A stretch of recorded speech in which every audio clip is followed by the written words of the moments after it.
세상에서 가장 강한 사람이 누구일까요? 한번 생각해 보세요. 누가 가장 강할까라고.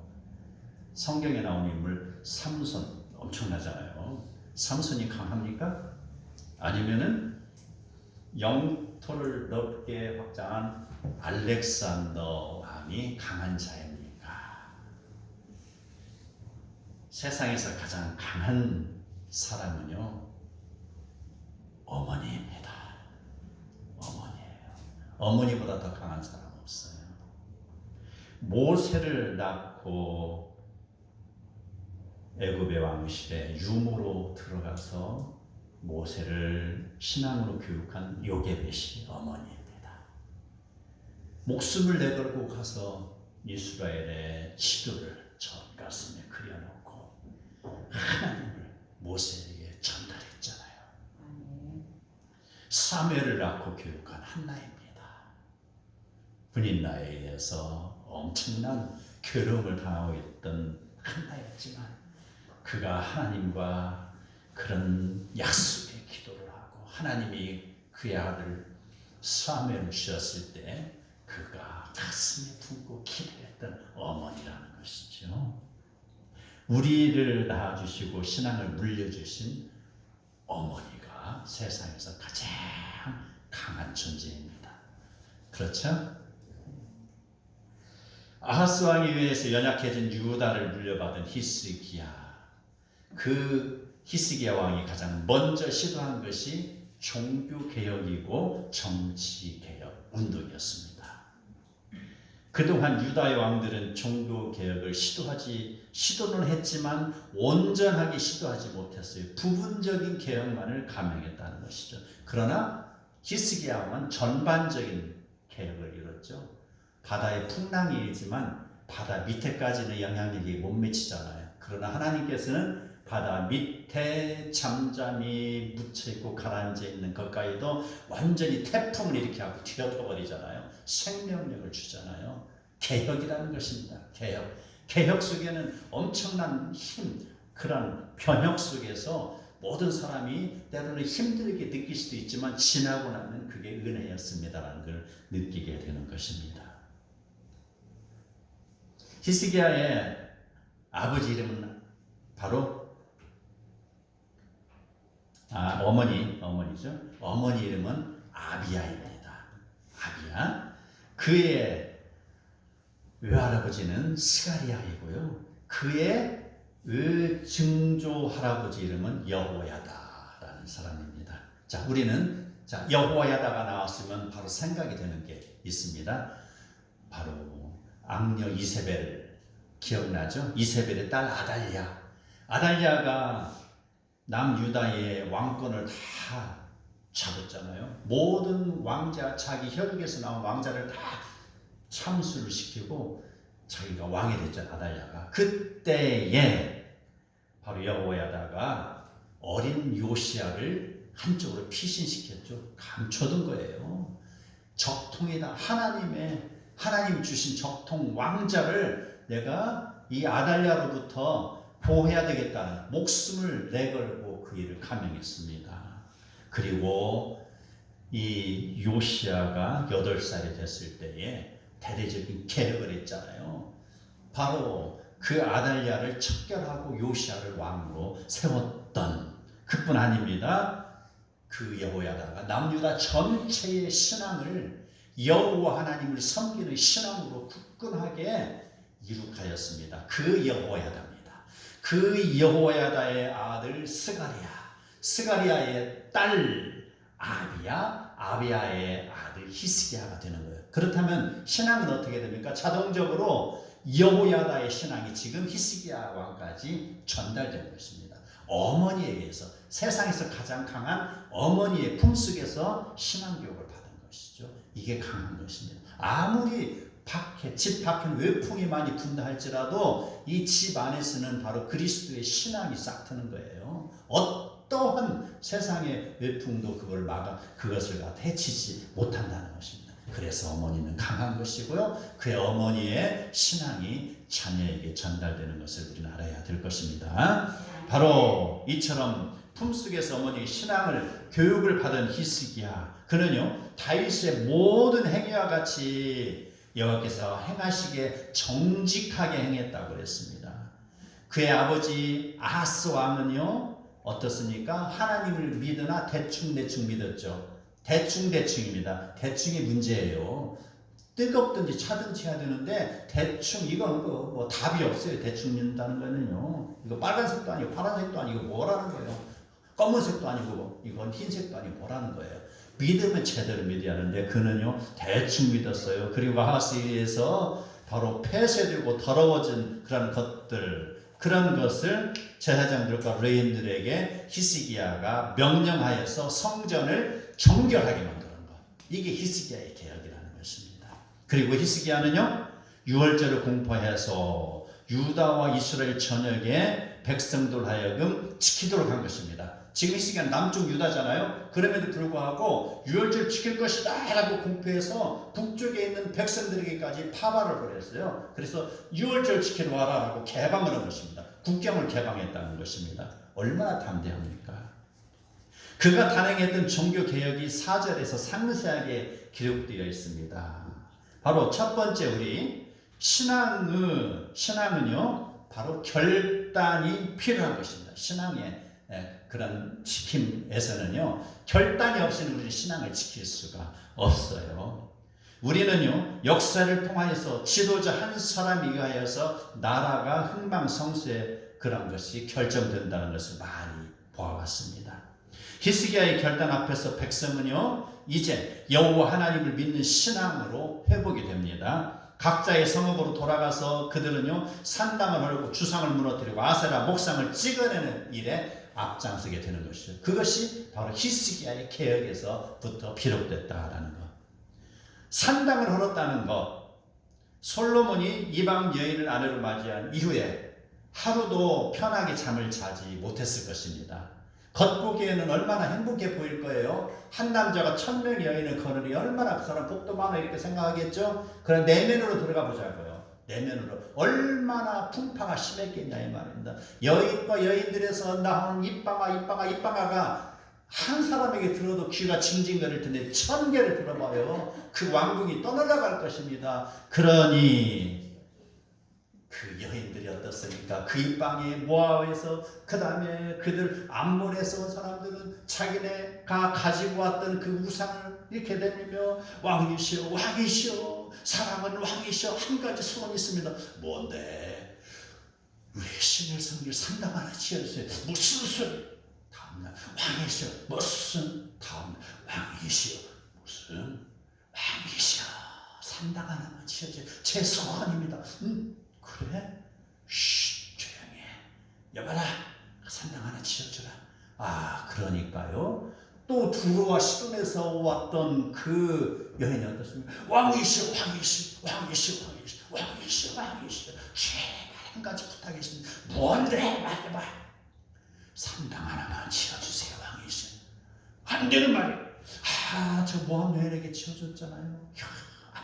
왕이시여 제 최고의 소원입니다. 한 가지만 들어주시면 제가 왕을 위해서 못할 게 없습니다. 정말이야? 딱 너까지야? 여봐라 산당 하나 또 지어줘라. 그렇게 하고 산당이요 예루살렘 산에요 차곡차곡 쌓여버렸어요. 온통 예루살렘 성이 우상의 산당으로 가득 찼다는 것이죠. 얼마나 하나님 앞에 불경스러운 일입니까? 그러한 일을 저지른 솔로몬은 죽었습니다. 솔로몬이 죽고 나서 그의 자녀들 역대 왕들은 어땠어요? 역대 왕들은 그들의 통치 기간 동안에 가끔 종교 개혁은 했지만 산당만큼은 건드리지 못했다라는 것이죠. 왜? 우리 할아버지가 세운 산당인데 내가 그건 건드릴 수 없다라고 했던 것이죠. 타협하는 것이죠. 이게 건드릴 수 없다. 그래서 그 산당으로 인하여서 이제 이스라엘에는 종교 혼합주의가 싹트게 되는 것입니다. 하나님을 섬기는 신앙이 망가지고 있다는 것입니다. 그렇기 때문에 오늘 히스기야는 산당을 허무는 일, 이것을 큰 대대적인 그런 개혁의 목표로 삼은 것이죠. 그래서 산당을 허물어라 명령하고 하나님을 섬기는 신앙의 확립을 이룬 것입니다. 굉장히 중요한 것입니다. 역대 왕들이 이루지 못한 것입니다. 그뿐 아닙니다. 주상을 알아버렸다는 것입니다. 주상은요, 기둥을 뜻합니다. 기둥을 무너뜨렸다. 자, 그 기둥들이 우상 숭배의 대상이 되고 있었습니다. 우리 옛날 동네를 가보면요, 마을 앞에 커다란 나무가 있잖아요. 나무가 있으면 어때요? 명절에 가보면 어때요? 그 나무에 붉은 끈으로 묶어놓고 거기에다가 뭘 배롱대로 매달려 그 밑에는 지푸라기를 놓고는 뭘 밥을 갖다 얹어놓고 과일을 갖다 놓고 난리가 났어요. 난리가. 그 배고픈 시절에 참 여유도 많아요. 왜 그랬어요? 커다란 나무는 자연적인 신이 그 안에 깃든다고 그랬어요. 신. 커다란 바위가 있잖아요. 그 커다란 바위도 역시 자연적인 신이 그 속에 들었다라고 생각하는 거예요. 그래서 바로 샤머니즘이 그곳에 발동되는 것이죠. 그래서 그곳에 우상이 처소를 마련하고 그것을 신의 집이라 이렇게 생각했던 것입니다. 그 주상을 히스기야 왕은 무너뜨리라라고 하는 것이죠. 그래서 철저하게 무너뜨리는 것, 이게 바로 종교 개혁의 시발점이 되는 것입니다. 내 안에 있는 우상은 다 무너뜨려야 돼요. 무너지지 않고서는 내가 뭘 할 수가 없는 것이요. 그리고 또 있습니다. 아세라 목상을 찍어냈다고 했습니다. 아세라 목상이라는 것은요, 고대 가나안 사람들이 지켰던 그런 신들입니다. 그 신들의 어머니가 아세라 신. 바알신은 비를 내리는 신이라고 했잖아요. 바알신의 어머니가 아세라 신이죠. 그래서 신들이 있어요. 그 신들을 보면 어떤 때는 어떤 신은 그 빵꾸가 나서 하도 신고 다녀가지고 빵꾸가 나고 그랬는데 그 신들의 어머니예요. 이게 아세라 신이야, 아세라. 그러면은 대장이잖아요, 대장. 그 신들을 가나안 사람들이 섬기고 있었는데 히스기야 왕이 아세라 상을 무너뜨리라라고 명령을 한 것입니다. 너희는 자기를 위하여 우상을 만들지 말지니 조각한 것이나 주상을 세우지 말며 너희 땅에 조각한 석상을 세우거나 그것에 경배하지 말라는 레위기 26장 1절의 말씀을 그들은 위반하고 있었고요. 그것을 알기에 히스기야 왕은 지금 그 모든 것을 척결하고 있었다는 것입니다. 이게 바로 신앙개혁의 시발점들입니다. 내 안에 있는 우상을 다 무너뜨려야 되는 것이죠. 내 안에 있는 우상을 무너뜨리지 않고서는 내가 그 위에다 무엇을 쌓을 수가 없습니다. 내가 가지고 있는 우상이 과연 무엇일까 한번 생각해 보시기 바랍니다. 내가 가지고 있는 우상 여러 가지가 있을 거예요. 어떤 때에는 하나님보다도 더 사랑하는 무엇이 있고요, 무엇이 있을 거예요. 이게 다 우상이 되는 거예요. 자, 지금까지 나왔던 산당이나 주상이나 아세라 목상은 눈에 보이는 우상들입니다. 그런데 이제 눈에 보이지 않는 우상들이 또 있어요. 여기에 보면은 모세 때 만들어졌던 놋뱀이라는 것입니다. 놋뱀을 갖다 부숴라라고 그랬습니다. 자, 놋뱀. 지금까지 앞에 것은 누구나 다 인정하는 우상들입니다. 그런데 놋뱀은 성경에서 기록된 내용입니다. 하나님의 명령을 받고서 바로 세운 놋뱀이죠. 그런데 우리는 이 놋뱀을 이해하기에 앞서 민수기 21장의 내용을 먼저 알아야 되는 것입니다. 자, 이스라엘 백성이 호르산에서 출발해 송해길을 따라 에돔 땅을 우회하라는 말을 듣습니다. 이제 그 광야길을 40년의 그 길을 이제 거의 다 채웠어요. 거의 다 채우고 이제 드디어 가나안 땅을 향해서 출발하라는 그러한 시점에서 하나님께서 그 출발하는 과정에서 너희는 에돔 땅, 에돔 사람들과 충돌하지 말고 돌아서서 가라라는 그런 내용을 이야기하는 것이죠. 그래서 이 이야기를 들었을 때 사람들은 하나님과 모세를 향하여서 원망합니다. 어찌하여 우리를 애굽에서 인도하여 내어 이후 광야에서 죽게 하는가. 이곳은 먹을 것도 없고 물도 없다. 우리 마음이 이 하찮은 음식을 이제 싫어하노라. 그 만나를 이제 싫어한다는 거예요. 하찮다고 표현까지 하고 있어요. 싫어한다. 그랬을 때 여호와께서 불뱀들을 백성 중에 보내서 백성을 물게 하고, 자, 그 이후에 그로 인해서 백성이 잘못을 뉘우쳤을 때 비로소 하나님이 모세에게 이르러서 불뱀을 만들어서 장대에 매달아 물린 자마다 그것을 보면 살리라. 자, 불뱀 대신에 노뱀을 만들었다는 거예요. 불뱀 모양의 노뱀을 만들어서 그것을 장대에 매달아라. 그래서 모세가 노뱀을 만들어서 장대 위에 다니 뱀에게 물린 자는 노뱀을 쳐다본 즉 모두 살더라. 바로 하나님의 해결책도 주시는 거예요. 자, 처음 광야길을 거닐었던 출애굽 1세대의 불평은요, 모세를 원망하되 이렇게 이야기했습니다. 모세만 원망했습니다. 그런데 지금 노뱀 사건이 등장하는 지금 백성, 이 백성은 출애굽 2세대입니다. 그들의 자녀들이라는 거예요.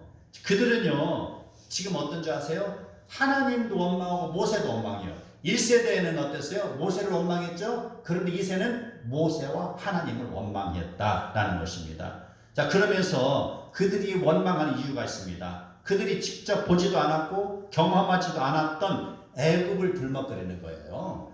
그러면서 애굽에서 삶을 그리워하고 있다라는 것이죠. 바로 험담이나 죄악된 말을, 그것을 과장되고 변질되고 자기 부모로부터 들었던 그 일들이 과장되고 그리고 또 변질되는 거예요. 그러면서 순수했던 신앙들이 변질이 되어서 지금 그들의 마음속을 불을 지르고 있는 것이죠. 하나님께서는 그러한 불평하는 백성에게 불뱀을 보낸 것은요, 백성이 하나님의 은혜를 망각했기 때문입니다. 애굽에서 뱀을 불을 뿜는 신이라 이렇게 하고 숭배를 하고 있습니다.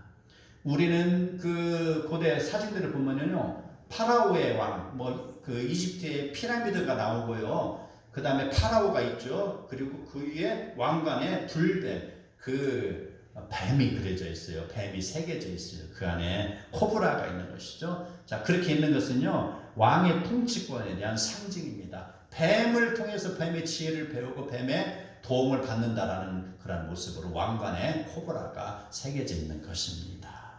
바로 그러한 이집트, 바로 애굽의 그러한 정통, 그들의 관습이라든지 그들의 사상, 자, 그것을 하나님께서는 생각을 하고요, 그 백성이 애굽을 그리워할 때 바로 애굽 사람들이 섬기는 그런 불뱀을 보내는 것입니다. 애굽 사람들이 신으로 생각했던 것, 자, 애굽은 바로 뱀을 신으로 생각하는데 이스라엘은 지금 애굽을 그리워하고 있잖아요. 그러면은 애굽을 그리워한다는 거예요. 애굽의 모든 문화와 모든 사상과 모든 것을 그리워한다는 것이죠. 그 애굽의 최고가 이루어지는 게 지금 왕관 위에 뱀이 있는 것, 그것까지도 그리워한다는 것이죠. 그래서 하나님께서 택하신 방법은 그 뱀을 갖다가 풀어서 사람을 물게 하는 것이죠. 바로 그겁니다. 바로 애굽에 대한 그런 향수를 다 없애버리는 거예요. 그렇게 해서 바로 불뱀을 통해서 백성을 물게 하고 많은 사람이 죽어갑니다. 그리고 그 사람들 이제 원망이 이제 어떻습니까? 살려주시오라는 소망으로 바뀌는 것입니다. 그 말씀이 주어졌을 때 하나님이 모세에게 너는 그 불뱀의 형상을 노소로 만들어서 장대에 걸고 사람들에게 말해서 이 뱀을 보는 자들은 살 것이다 라고 말해라. 그렇게 했습니다. 그랬을 때에 그 뱀을 보는 자는 살았습니다. 그 뱀, 불뱀이 이제 녹뱀으로 된 건 불뱀이 죽었다는 거예요. 그렇죠? 불뱀의 형상이 죽었다는 거예요. 바로 그것을 백성에게 가르치는 것입니다. 그렇게 해서 바로 하나님을 무시하고 끝까지 보지 않은 자는 그대로 죽음 후 현장에서 머무르는 것이고요. 이 말씀을 듣고 가서 그 몸이 힘들지라도 방에서 지어서 나와서라도 가서 노뱀을 본 자들은 다 살아났다, 바로 이것이 오늘의 키포인트입니다. 순종을 야구하고 있습니다. 아멘. 애굽이 그들에게 구원을 주는 것이 아니라 애굽이 주는 것은 재앙뿐이요. 바로 하나님의 명령을 듣고 순종했을 때 비로소 생명이 주어지는 것을 우리에게 교훈하고 있는 것입니다. 아멘. 자, 이러한 상황 속에서 바로 모세에 의해서 만들어진 놋뱀이 예루살렘 성전에 800여 년 동안 보관이 되어 있었다라는 것입니다. 어떤 모습으로 보관되는지 모르겠어요. 800여 년 동안 그 놋뱀이 없어지지 않냐고 마치 유적처럼 말입니다. 거기에 존재하고 있습니다. 자, 그 상황을 보는 백성들은요, 그 놋뱀을 보면서 자기의 조상들의 잘못된 신앙을 자기가 깨닫고 그렇게 살면 안 되겠다라고 다짐하는 것이 아니라 어떤 줄 아세요? 바로 그 놋뱀을 숭배의 대상물로 삼고 경배했다는 그것이 문제예요. 그것이. 백성들은요, 놋뱀을 어떠한 알라딘의 램프로 생각하고 있는 마술적인 것을 보고 있었습니다. 전능한 기구로 인식하고 있었습니다. 이 백성들, 눈이 있으나 보지 못하는 맹인인 것이죠. 이게 듣기는 들어도 자기들 귀에 유익한 것만 듣는 소경이 있는 것입니다. 놋뱀은 유다 역대 왕들이 광야에서 주어졌던 하나님의 선하심과 자비하심에 대한 중요한 교육적 기념물로 남길 수도 있습니다. 그러나 그것으로 인해서 백성의 그런 신앙이 어긋난다면요, 그것은 무너뜨려야 될 존재가 되는 것입니다. 그래서 하나님께서는 바로 히스기야에게 신앙을 준 것이고, 히스기야는 그 어머니의 신앙을 받들어서 그 놋뱀, 우상화되어 있는 놋뱀을 무너뜨린 거, 바로 그 사건입니다. 우리는요, 자, 이 놋뱀 사건을 통해서 우리는 어떠한 우상이나 그것이라도, 우상이 금으로 된 우상이라 할지라도라는 것입니다.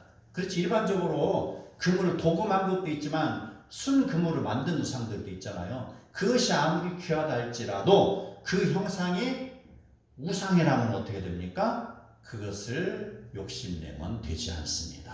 아멘. 그것 때문에 인생이 무너진 문학가가 있잖아요. 미스터 헤르만 헤세.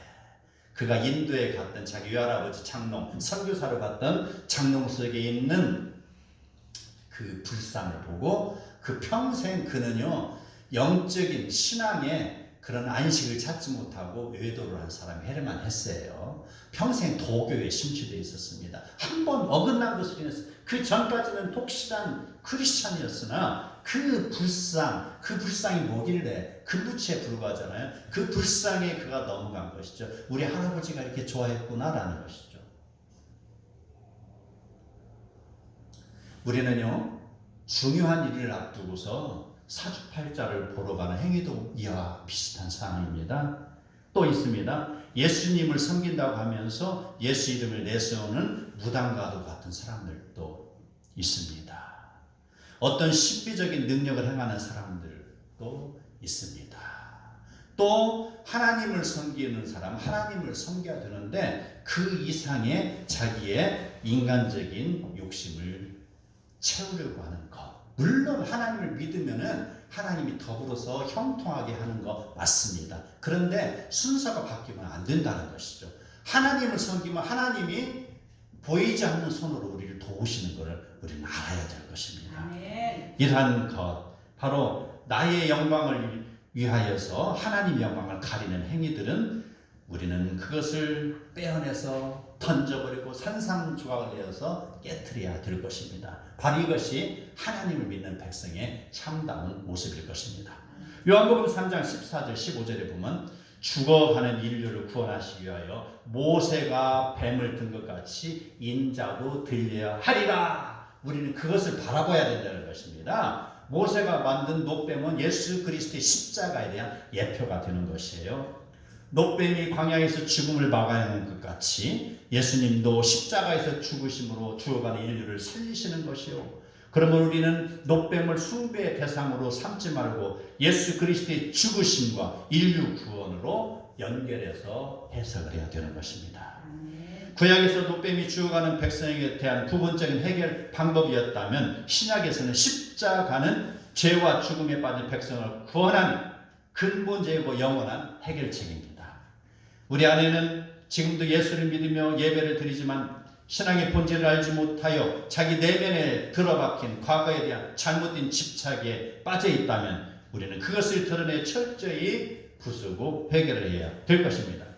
다시는 그것이 내게 오지 못하도록 멀리 던져버리시기 바랍니다. 하나님을 섬기는 일에 집중하면 참된 자유와 평안과 구원을 경험하게 될 것입니다. 그러면 묻습니다. 누가 노뱀을 부수는 일을 감당하겠습니까? 누가 하나님의 일에 앞장서겠습니까? 우리는 다짐을 해야 됩니다. 바로 제가 여기 있습니다라고 나서는 게 필요합니다. 두 번째, 신앙의 결과는 구원으로 연결됩니다. 8장 5절에 오늘 본문 18장 5절에 나오는 히스기야가 이스라엘 하나님 여호와를 의지하였는데 그의 전후 유다 여러 왕 중에 그러한 자가 없으니 라고 했습니다. 바로 4절까지는 대대적인 개혁이 있었습니다. 대대적인 개혁이 있었고 거기에서 멈추지 않는다는 것입니다. 이것은 인간이 하나님 앞에서 행해야 될 도리입니다. 그리고 그 다음 5절부터 나오는 것은 하나님이 이제 그에게 힘을 주시고 능력을 더해 주시는 것을 우리는 바라봐야 된다는 것입니다. 믿음 이후에 주어지는 복이 있다는 것을 우리는 알아야 될 것입니다. 바로 히스기야가 하나님을 신뢰하고 하나님의 편에 견고하게 서 있으며 백성의 불평을 인하여서 어떤 그런 신앙도 흔들리지 않았습니다. 그리고 하나님의 계명을 철저하게 지켰을 때 주어지는 결과가 지금부터 시작이 됩니다. 자, 여호와께서 연합하여 떠나지 아니하십니다. 하나님과 함께 했을 때 하나님은 그를 지키시는 것. 자, 이 내용을 신명기 4장 4절의 내용을 기억나게 합니다. 당시 북이스라엘은 우상에 빠져서 여호와 하나님을 떠나 있었으나 히스기야 왕은 그의 신앙을 올바르게 지킴으로 인하여서 어둠 속에 빛과 같이 밝게 빛나고 있었습니다. 이걸 그래서 시편 36편 9절에서는 생명의 원천이 주께 있사오니 주의 빛 안에서 우리가 빛을 보리라 하고 했습니다. 그 빛 대신 예수 그리스도를 바라보아야 되는 것입니다. 성도는 세상 속에서 아무리 어려움에 처할지라도 성도가 하나님을 떠나지 않고 하나님을 의지하면 하나님의 그에게를 평안으로 인도하여 주시는 것 믿으시기 바랍니다. 자, 신앙의 결과 여호와께서 저와 함께 하시는 것입니다. 함께 한다는 게 얼마나 좋은가 몰라요. 여호와를 떠나지 아니하면 여호와께서 저와 함께 하신다는 그 내용, 하나님은 하나님을 의지하는 그의 사랑, 성도, 에녹이나 아브라함이나 모세나 다윗에게 끝까지 함께 하셨던 것처럼 하나님을 의지하는 백성을 하나님 끝까지 함께 하시고 구원으로 인도하여 주시는 걸 믿으시기 바랍니다. 그리고 또 있습니다. 저가 어디로 가든지 형통하였다라는 것입니다. 사람이 하나님의 방법을 따르면 하나님이 그의 일을 행해 주시는 것입니다. 내가 나의 힘으로 나의 노력으로 무엇을 이루고자 하는 데는 한계가 있는 것을 우리는 바라봅니다. 우리는 이 하나님의 일을 하시기 바랍니다. 아버지 하나님, 제가 이 일을 할 수 없습니다. 그런데 제가 하나님을 하겠습니다. 그러면 하나님께서 이 일을 해주십시오라는, 어찌 보면은 교만한 것 같으죠? 그러나 그게 신앙의 정수라는 걸 혹시 알고 계십니까? 아버지, 우리 아이들 지금 중학교에 가고 좀 있으면 고등학교에 가는데 아이들이 너무 세상 문명에 빠져서 사춘기에 빠져갖고 많이 혼동에 빠져 있습니다. 아버지, 제가 이 아이들을 가르칠 수가 없습니다. 아무리 가르친다고 한들 이 아이들이 어떻게 하나님 믿는 신앙으로 그들이 잘 자랄 수 있다라는 보장을 못합니다. 그러니 아버지 하나님께 이 아이들을 맡깁니다. 제가 하나님 기뻐하시는 일을 하겠습니다. 하나님께서 이 아이들을 키워주세요라는 것입니다. 바로 그게 신앙의 아름다움이에요. 한번 실험해보세요. 실험해보시기 바랍니다. 하나님이 키워주시는지 안 키워주시는지 말입니다. 당시 유다의 상황은 국내적으로 종교 개혁을 감행하고 있었고 국외적으로는요 블레셋과의 전쟁을 치르는 상황이었습니다. 히스기야가 하나님을 믿으며 하나님의 영광을 위한 일을 시행하였을 때에 종교 개혁은 물론 하나님께서 블레셋까지 정복하게 도와주시는 거. 이게 복이라는 거예요. 이게 내가 하나님을 하겠습니다라고 하니까 하나님 뜻밖의 다른 것까지 더 물어줬잖아요. 사랑하는 성도 여러분, 우리의 인생길에 무슨 고민이 있습니까? 그 고민이 신앙에 관한 고민입니까? 아니면 세상으로부터 당하는 고난입니까? 아니면 스스로 그 나쁜 생각에 빠져서 고난을 당하고 있습니까? 세상에 물들었다면 모든 것을 청산하고 내가 먼저 하나님 편에 서서 일을 해야 될 것입니다. 그리고 우리가 하나님의 일을 할 때 하나님께서는 우리를 결코 외면하지 않으실 것입니다. 하나님 앞에 순종하고 나가는 자, 우리가 어디로 가든지 우리가 무슨 일을 하든지 하나님께서는 형통함으로 우리를 인도하여 주실 것입니다. 아멘. 그가 하나님 앞에 섰을 때 네 번째로 아수르 왕을 이제 배척하는 일에 앞장섰습니다. 자, 이 내용은 참으로 커다란 결단이 아닌 것은 실행하기 어려운 상황입니다. 아브라함이 하나님의 음성을 듣고 갈대아 우르를 떠난 것이나 룻이 시어머니를 따라 모압으로 떠나는 것이나 별반 다름없는 그러한 무게를 가지고 있는 것입니다. 신앙에는 커다란 결단이 필요하다고 했지 않습니까? 신앙의 길을 걷는다는 것은요, 바로 아무것도 선명하게 보이지 않는 길을 거니는 것 같습니다. 내가 손해보는 것 같습니다. 불확실한 길을 걷는 것 같습니다. 신앙의 길은요, 하나님의 인도하심을 믿고 따르는 것이니 그 결과는 확실한 것을 믿고 따라야 될 것입니다. 아멘. 그 결과 어떻습니까? 아브라함에게는 가나안 땅이 주어지는 복을 하나님이 주셨습니다. 룻에게는 어떻습니까? 그 앞길이 막막하고 보이지 않았지만 룻에게 하나님은 보아스를 만나는 복을 주었고 다윗의 증주모가 되는 커다란 복을 준 것입니다. 그 결과를 보고 그 길을 따르는 우리는 바로 그리스도의 밝음의 길로 따라가야 될 것입니다. 바로 신앙의 결단이라는 것입니다. 아브라함처럼 룻처럼 말입니다. 신앙의 결단입니다. 지금 당장은 길이 보이지 않을지라도 말입니다. 성경에 그 길을 가면은 길이 열릴 것이라는 하나님의 말씀이 있기 때문에 우리가 그 말씀 순종하고 간다는 것입니다. 아멘. 당시 아수르는 어떤 나라인가요? 근동 지역에 커다란 영향력을 행사하고 있었기 때문에 약한 유다는 아수르에게 그동안의 조공을 바치고 있었습니다. 이 상황 속에서 히스기야는 어머니로부터 물려받은 신앙과 이사야 선지자의 조언에 귀를 기울였습니다. 그리고 이제 과감하게 결단합니다. 이제 나는 하나님을 의지하니 바로 이러한 정치적인 것까지도 하나님의 손으로 풀어야겠다. 그리고 아수르에게 조공을 바쳤던 것을 중단합니다. 바로 반아수르 정책을 펼치는 것입니다. 그리고 하나님을 의지하였습니다. 이 상황이 그저 쉽게만 느껴지죠? 어렵습니다. 마치 중국의 위협을 받는 위성국가가 중국에서 손을 떠나는 거나 마찬가지예요. 이게 엄청나게 어려운 상황입니다. 그랬을 때 그 결과는 어떻습니까? 그가 아수르를 배척하고 하나님을 의지하니 그의 나라는 안정되고 백성은 평안하였다라고 쓰였습니다.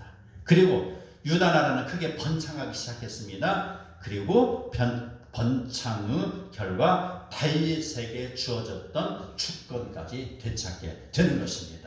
그가 안방에만 머무르고 있었다면 이것을 누릴 수가 없었습니다. 그가 자기의 생각과 자기의 방법에 갇혀 있어서 그의 신앙생활을 했다면요, 이 커다란 하나님으로부터 주어지는 복을 누릴 수가 없는 거예요. 그러나 그가 자기 자신의 것을 다 오픈시켜버리고 신앙의 모습으로 달려가니 하나님은 그가 생각하는 것 이상으로 채워주시는 것을 경험한 것입니다.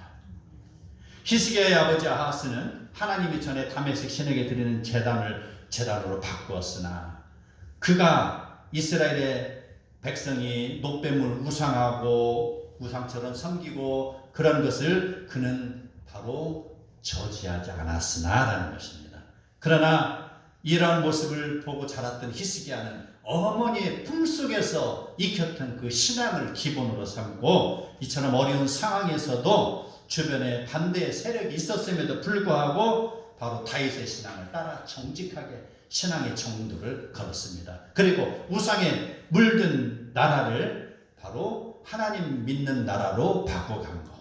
여호와 하나님을 의지하며 살았을 때 하나님께서는 그의 길을 형통하게 하신 것을 우리는 바라봐야 할 것입니다. 아멘. 사랑하는 성도 여러분, 또 묻습니다. 어떠한 어려움이 있습니까? 아니면 어떠한 근심이 걱정이 있습니까? 무엇이 두렵습니까?